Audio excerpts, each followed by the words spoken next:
Ukraine is just waking up to the second day of voting in the referendums that are being held in the 4 regions that are being occupied by Russia, and these referendums will decide whether the people in these occupied territories want to officially and formally join the Russian nation. The people in Donetsk, in Luhansk and parts of Zaporizhia and Kherson have been asked to vote. And what is interesting is that in many of these regions, armed soldiers are said to be going from door to door and are collecting the votes from each family. And in other areas, there are also reports of full-fledged voting booths that have been set up within communities. And reports indicate that there is only one ballot for an entire household. So everyone is not entitled for a vote, and it is being conducted, the voting is being conducted on a household-to-household basis. Now, experts say that if the referendums were to produce a majority, then this would, of course, redraw the map of Ukraine, although in de facto terms, these are territories that are already under the control of Russia. Now, Moscow has been justifying this, and it is calling this entire exercise a reunification of these territories with Russia. However, the West, of course, sees this as a clear case of land grab and annexation by Vladimir Putin.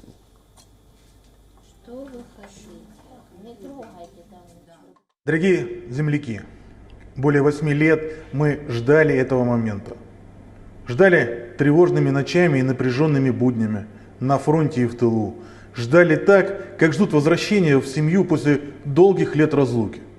Проведение референдума – историческая веха. Не только потому, что мы уверены в его положительном результате, а потому, что это кульминация нашего общего непростого пути.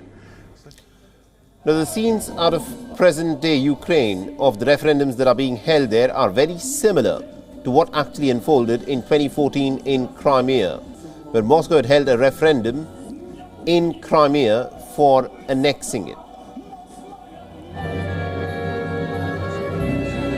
Now, remember, the West, of course, has not recognized the result of the referendum and also the assimilation of the territory into the Russian nation. And amidst the recent voting, pro-Russian residents in Crimea have held a concert in support of the referendums, where they said that this, of course, is the way to go forward for these territories that have now been occupied by Russia.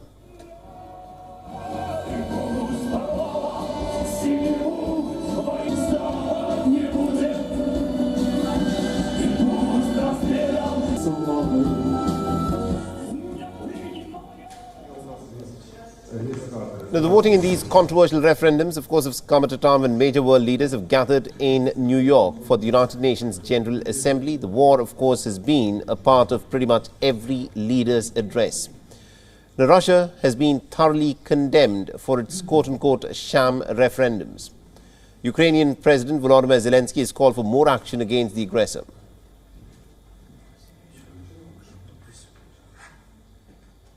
Абсолютно справедливо світ відреагує і на псевдореферендуми. Вони будуть однозначно засуджені. І на злочинну мобілізацію, яку окупанти намагаються зараз провести в Криму та інших частинах України, які вони поки контролюють. Це ж не просто злочини проти міжнародного права і права України. Це злочини проти конкретних людей, проти народу. There are, of course, mixed reactions that are coming in from the residents of the separatist-held region. Some are breathing a sigh of relief, while others say that there's absolutely no space for Russians on their land. Имея украинский паспорт, вы видите, да? Большие надежды на этот референдум. Ну, я не знаю еще, что сказать. С удовольствием. Но настроение приподнятое. Конечно, они портят нам вчерашним днем.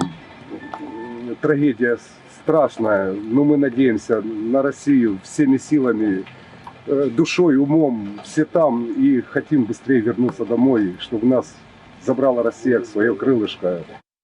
Я против референдума, так как я считаю, мой маленький городок и моя область принадлежит полностью Украине. Все это очень тяжело. WION is now available in your country. Download the app now and get all the news on the move.